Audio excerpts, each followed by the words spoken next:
Hi friends, welcome to Vij boutique. இன்றைக்கி நம்ம ஒரு சூப்பரான ஒரு வீடியோ தான் பார்க்க போகிறோம். என்ன அப்படின்றது நீங்கள் தமிழ்லைனில் பார்த்துட்டு வந்திருப்பீங்க. ப்ளவுஸ் கட்டிங்கில் வந்து நம்ம என்னென்ன மெத்தட்லாம் யூஸ் பண்ணோம் அப்படின்னா நமக்கு வந்து கட்டிங் வந்து கரெக்டாக வரும் அப்படின்றதெல்லாம் டீட்டெயிலாக அந்த வீடியோவில் நான் சொல்ல போகிறேன். சேனலை சப்ஸ்கிரைப் பண்ணாமல் பார்க்குறீங்க அப்படின்னா சேனலை சப்ஸ்கிரைப் பண்ணிவிட்டு பாருங்கள். ஆல் பட்டனையும் அழுத்திடுங்க. அழுத்தாமல் இருக்குது அப்படியே பார்க்குறீங்க அப்படின்னா ஆல் பட்டனையும் அழுத்திடுங்க. அப்போ தான் நான் போடுற வீடியோலாம் உங்களுக்கு உடனே நோட்டிஃபிகேஷன் வரும். ஒரு லைக் பண்ணிவிட்டு பாருங்கள். வாங்க வீடியோக்குள்ளே போகலாம். எப்பயுமே வந்து கட்டிங் ஒரு ஸ்டைல் நம்ம மெத்தட் யூஸ் பண்ணுறோம் அப்படின்னா அந்த மெத்தடை நம்ம எப்பயுமே அதே போல ஃபாலோ பண்ணுங்கள். இப்போ வந்து உதாரணத்துக்கு இப்போது என்னோடய வீடியோ பார்க்குறீங்க. என்னோடய வீடியோ பார்த்துட்டு ஒரு சில இதெல்லாம் உங்களுக்கு வந்து ஓகேவாக இருக்கும். ஒரு சிலருக்கு வந்து நம்ம கட்டிங் வந்து பார்த்த உடனே புரிஞ்சிடும். அவங்க மெத்தடும் நான் கட் பண்ணுற மெத்தடும் ஒரே மாதிரியே இருக்கலாம்.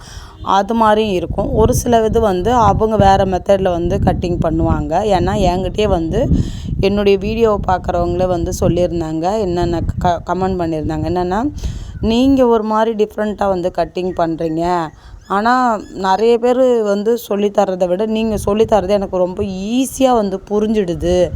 ஏன்னா இப்போ வந்து பேசிக்காக ஸ்டார்டிங்லேருந்து கட்டிங் பண்ண தெரியாதவங்கன்னா ஓகே, நீங்கள் பண்ணுறது வந்து அந்த அளவுக்கு அவங்களுக்கு புரியாமல் கூட போகலாம். எனக்கு ஏற்கனவே ஆல்ரெடி கொஞ்சம் கட்டிங் தெரியும். அதனால் வந்து எனக்கு வந்து நீங்கள் சொல்கிறது வந்து எனக்கு உடனே புரியுது. எனக்கு நார்மலாக வந்து ரொம்ப ஈஸியாக வந்து எப்படி கட்டிங் பண்ணுறது அப்படின்றத நீங்கள் வந்து ஈஸியாக போடுறீங்க. எனக்கு ரொம்ப ரொம்ப புரியுது. அதில் ஒரு சின்ன சின்ன டவுட் மட்டும் இருக்குது, அதை மட்டும் எனக்கு கிளியராக சொல்லிக் கொடுங்க அப்படின்னு சொல்லிட்டு கேட்டாங்க. அப்புறம் நான் அவங்க நேரில் வந்திருந்தாங்க. அப்புறம் அவங்கக்கிட்ட நான் எல்லாத்தையும் எக்ஸ்பிளைன்ஸ் பண்ணியிருந்தேன். இந்த மாதிரி வந்து இது மாதிரி பண்ணணும் அப்படின்னு சொல்லிவிட்டு அவங்கக்கிட்ட நான் ஒரு 1/4 மணி நேரம் டைம் எடுத்து அவங்களுக்கு அதை நான் சொல்லி கொடுத்துருந்தேன். ஏன்னா நமக்கு வந்து நம்மக்கிட்ட அவங்க வரல, நம்மக்கிட்ட துணி தைக்க வரமாட்டாங்க அப்படின்னு நினைக்கக்கூடாது இல்லையா? என்றைக்குமே வந்து ஒருத்தவங்க வளர்கிறாங்க அப்படின்னா அந்த வளர்ச்சியை நம்மளும் பாராட்டணும். ஏன்னா நம்மள அந்த மாதிரி டைமில் நம்ம வளர்ந்து வரும்போதும் நம்மளை யாரும் தூக்கி விடுறதுக்கு யாரும் ஆள் இல்லை. இன்றைக்கி வந்து வீட்டுக்கு ஒரு டைலர் இருக்கணும். அது வந்து ரொம்பவும் ஒரு ஃபினான்ஷியலாக ஒரு பெண்கள் வந்து இண்டிபெண்ட்டாக இருக்கிறதுக்கு நமக்கு என்னென்னலாம் வேணுமோ அது வந்து ஒரு முக்கியமான காரணமாக இருக்கும் இல்லையா? அதனால் அவங்களே நம்மளால் முடியும் அப்படின்னு நினச்சி வர்றாங்க அப்படின்னா அவங்கள வந்து உங்களாலாம் இது இல்லைப்பா, உனக்கு கஷ்டம், உன்னால் கட் பண்ண முடியாது அப்படின்னு நம்ம சொல்லவே கூடாது. நம்ம முடிஞ்ச வரைக்கும் அவங்கள மோட்டிவேஷன் பண்ணணும். அதுதான் நம்ம கையில் நமக்கு கிடைச்ச ஒரு ஆப்பர்ச்சுனிட்டி. அவங்க நம்மக்கிட்ட வந்து கேட்குறாங்க அப்படின்னா கண்டிப்பாக அந்த டவுட்டெல்லாம் நான் கிளியர் பண்ணி தான் சொல்லுவேன். நான் இல்லை எனக்கு வேலை இருக்குது அப்படிலாம் நான் சொல்லவே மாட்டேன். ஏதோ நம்மளால் முடிஞ்சது நம்மக்கிட்ட வந்து கேட்குறாங்க, இவங்ககிட்ட போனால் சொல்லி தருவாங்க அப்படின்னு சொல்லிட்டு அவங்க நம்மக்கிட்ட வந்து கேட்குறாங்க. அதனால் நம்ம சொல்லிக் கொடுத்ததுனால ஒன்றும் நம்ம வந்து கெட்டு போகிறது கிடையாது. அவங்க அந்த தொழிலை கற்றுக்கிட்டு அவங்க ப்ளவுஸ் அவங்க தைச்சி போடுறாங்க அப்படின்னாலுமே அவங்களுக்கு ஒரு 150 ரூபா 200 மீதி ஆகுது இல்லையா? அதனால் வந்து அதை நான் பெருசாக எடுத்துக்கிறது கிடையாது. அதுமாரி கேட்குறாங்கன்னு சொல்லி தான் கொடுத்தேன். என்னென்னலாம் அப்படின்னும்போது இப்போ நான் வந்து அளவு ப்ளவுஸை வச்சு நான் இப்போ கட்டிங் போட்டேன் பார்த்தீங்களா? அந்த கட்டிங் போடும்போது உங்களுக்கு பார்க்குறதுக்கு நான் வந்து சேம் அதில் இருக்கிற அளவில் நம்ம கட் பண்ண மாதிரி தான் தெரியும். ஆனால் நான் வந்து அந்த கட்டிங்கை விட இப்போ வந்து ஷோல்டரில் வந்து நமக்கு இப்போ ஒரு 3 இன்ச்சு நமக்கு வந்து ரெடி அளவு வந்து 3 இன்ச்சு வருதுன்னு வச்சுக்கோங்களேன். அப்போ நம்ம பிடிச்சி தைக்கிறதுக்குன்னு ஒன்று இருக்குது பார்த்தீங்களா? அப்போது ஒரு 1/2 இன்ச்சு எக்ஸ்ட்ரா தான் நான் விட்டு கட் பண்ணுவேன். அது வந்து பார்க்கும்போது உங்களுக்கு வீடியோவில் கிளியராக வந்து தெரிய மாட்டுது இல்லையா? அதை தான் அவங்க கேட்டிருந்தாங்க. இப்போ ஷோல்டரில் வந்து கழுத்து பீஸ் வெட்டு பாகத்தில் வந்து நீங்கள் வந்து ஒரு 2.25 இன்ச்சு வைக்கிறீங்க. அப்போது நீங்கள் அதை பிடிச்சி தைக்கிறதுக்கு அதை விடுறீங்களா அப்படின்னு கேட்பாங்க. அதுக்கு தான் நான் சொல்லுவேன், அவங்களுக்கு வந்து 2.5 இன்ச்சு அளவு வேணும். நான் 2.25 இன்ச்சு தான் விட்டுருக்கேன். அப்போ தைச்சோம் அப்படின்னா அது 2.5 இன்ச்சாக வந்துடும். நான் எப்பயுமே வந்து அதுக்கெலாம் கணக்கு பண்ணி தான் வைப்பேன். கரெக்டான அளவு அப்படின்னு பார்க்கும்போது முன்கழுத்தும் பின்கழுத்தும் மட்டும்தான் நான் வந்து அந்த பிடிச்சி தைக்கிறதுக்கு கொஞ்சோண்டு துணி விட்டுட்டு மேலே வச்சு லைட்டாக நான் கட் பண்ணுவேன். மற்றபடி எல்லாமே கொஞ்சம் நான் வந்து அதிகமாக தான் விடுவேன். நம்ம அப்போது தான் வந்து கட்டிங் பண்ணிட்டோம் அப்படின்னா ஸ்டிச்சிங் பண்ணும்போது அளவு ப்ளவுஸில் வந்து வச்சு நம்ம மார்க்கிங் பண்ணி தான் ஸ்டிச்சிங் பண்ணுவோம் இல்லையா? அப்போ வந்து அது நமக்கு கிளியர் கட்டாக வந்து வந்துடும். இதுபோல் வந்து சின்ன விஷயங்கள் தான் நீங்கள் வந்து அதுலேருந்து நீங்கள் எடுத்துக்க வேண்டிய விஷயம். அதை நீங்கள் ஃபாலோ பண்ணிங்க அப்படின்னா கண்டிப்பாக நீங்களுமே வந்து ஒரு ப்ளவுஸ் கட் பண்ணுறீங்க அப்படின்னா கரெக்டாக உங்களாலையுமே கொண்டு வர முடியும். நீங்கள் இதையும் ஃபாலோ பண்ணி பாருங்கள். இன்னொரு விஷயம் என்ன அப்படின்னாக்கா, இப்போ ஒரு கட்டிங் பண்ணுறீங்க, ஒரு ப்ளவுஸ் வந்து ஒரு ஒரு ஒரு கஸ்டமர்து வந்து ஒரு 4, 5 ப்ளவுஸ் இருக்குது அப்படின்னும்போது, இப்போ என்ன பண்ணலாம் அப்படின்னாக்கா, 4, 5 ப்ளவுஸையும் ஒன்றா போட்டு தான் கட் பண்ணணுமான்னு கேட்டால் கண்டிப்பாக தேவை கிடையாது. ஒரு ப்ளவுஸை கரெக்டாக கட் பண்ணிக்கோங்க. ஒரு ஒரு அதாவது இப்போ லைனிங் ப்ளவுஸாக இருக்குதுன்னு வச்சுக்கோங்களேன். அந்த லைனிங் ப்ளவுஸில் ஒரு லைனிங்கை மட்டும் கரெக்டாக கட் பண்ணிக்கோங்க. கட் பண்ணிக்கிட்டு மீதியை வந்து அதை அப்படியே காப்பி பண்ணிக்கோங்க. லைனிங் பீஸை வந்து 2ஆக ஃபோல்டிங் பண்ணி கரை பீஸ் வந்து 2ஆக வச்சு ஃபோல்டிங் பண்ணிவிட்டு அது மேலே வச்சு சாப்பீஸில் வச்சு அழகாக சாப்பீஸில் வந்து மார்க் பண்ணிக்கோங்க. இல்லை அது மேலேயே அப்படியே போட்டுட்டு கூட நீங்கள் அதை வச்சு கூட அப்படியே காப்பியை வந்து கட் பண்ணிக்குவாங்க. கட் பண்ணி எடுத்துக்கிட்டிங்க அப்படின்னா அதுக்கப்புறம் இந்த மாதிரி நம்ம ப்ளவுஸ் துணியை மடித்து போட்டு நம்ம வந்து ஒரு 6 இன்ச்சு கேப்பு வச்சு நம்ம எல்லாத்தையும் வெட்டி எடுத்துக்கலாம் இல்லையா. இது ரொம்ப ஈஸியாக முடிஞ்சிடும். நீங்கள் ஒவ்வொன்றுக்கும் வந்து அளவு மாறும். அதனால தான் சொல்கிறேன் உங்களுக்கு. இப்போ தான் பிகினராக இருக்கிறீங்க அப்படின்னா உங்களுக்கு வந்து இந்த மெத்தட் வந்து ரொம்ப யூஸ்ஃபுல்லாக இருக்கும். அதனால தான் சொல்கிறேன்.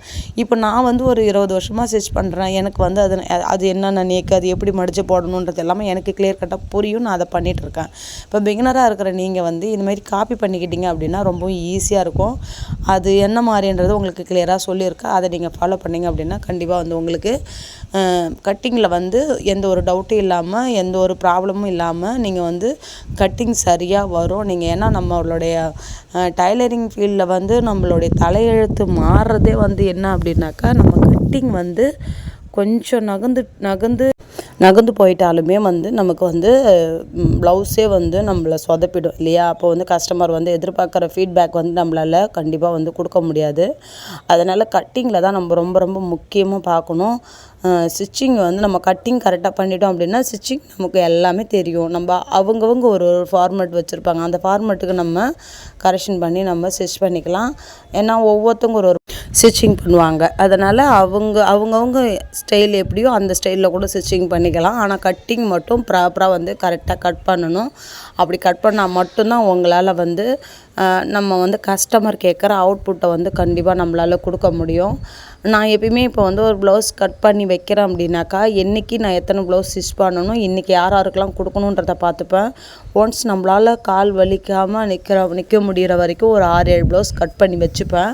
அதுக்கப்புறம் நமக்கு கால் வலிக்குது அப்படின்னாக்கா நம்ம சரி இதை தச்சுட்டு கூட வந்து நம்ம கட் பண்ணிக்கலாம் அப்படின்னு சொல்லிட்டு நான் போய் உட்காந்து ஸ்டிச் பண்ணுவேன். இல்லை லஞ்சுக்கு போய் வந்தேன் அப்படின்னா உடனே உட்காராமல் அப்போது ஒரு 2 ப்ளவுஸ் கட் பண்ணிவிட்டு போய் உட்காந்துருவேன். இது மாதிரி தான் வந்து நான் கட்டிங் போட்டு வச்சுப்பேன். கடைன்றதுனால வீட்டில் இருக்கும்போது நான் என்ன பண்ணுவேன் அப்படின்னாக்கா ஒன்ஸ் நைட்டே உட்காந்து எல்லாத்தையுமே வெட்டி வச்சுட்டு காலையில் உட்காந்து நான் ஸ்டிச் பண்ணுவேன். அது எனக்கு ரொம்ப யூஸ்ஃபுல்லாக தான் இருந்தது.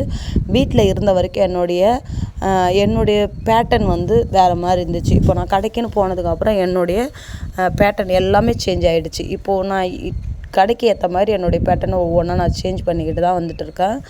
இப்போ கொஞ்சம் கை சரியில்லை அப்படின்றதுனால நிறையாவே கொஞ்சம் இருக்குது. ப்ராப்ளம்ஸ் ரொம்ப நிறையவே இருக்குது. ஒரு நாளைக்கு என்னால் ஒரு 5 ப்ளவுஸ் கூட என்னால் ஸ்டிச் பண்ண முடியுது. இருந்தாலும் கொஞ்சம் பெயின் இருந்தாலும் கொஞ்சம் கஷ்டமாக தான் இருக்குது. நான் அதை தான் வீடியோவில் காமிக்கலாமா கையை இல்லை வேண்டாமா அப்படின்னு யோசிச்சுட்டு இருக்கேன்.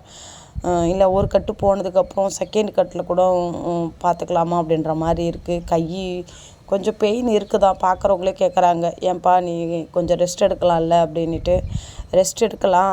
ஆனால் வந்து இப்போ நமக்கு இந்த 5 விரல் அந்த சுண்டி விரல் இருக்குது பார்த்திங்களா, அங்கே தான் கொஞ்சம் ப்ராப்ளம்ஸ் இருக்குது. அதனால் அங்கே மட்டும் இந்த மூங்கில் பட்டை வச்சு கட்டிட்டாங்க. அது இந்த மீதி 4 விரலும் ஃப்ரீயாக தான் இருக்குது. நமக்கு கத்திரிக்கோல் வந்து பிடிக்கிற அளவுக்கு தான் இருக்குது. கொஞ்சம் பெயின் இருந்தாலுமே அப்புறம் என்ன பண்ணுறது, 2 வாரம் 3 வாரம் ஆகுன்றாங்க. அது வரைக்கும் நம்ம சும்மா உட்காந்தோம் அப்படின்னா நமக்கு யாரும் வந்து எதுவும் வந்து கொடுக்க போகிறது கிடையாது. யாரையும் நம்ம எதிர்பார்த்தும் வாழ கிடையாது. நம்மளுடைய வருமானம் நம்ம குடும்பத்துக்கு எவ்வளோ முக்கியம் அப்படின்றது நமக்கு தெரியும். இந்த வீடியோஸ் அதெல்லாம் உங்களுக்கு பிடிச்சிருக்கு அப்படின்னா லைக் பண்ணுங்கள், ஷேர் பண்ணுங்கள், கமெண்ட் பண்ணுங்கள்.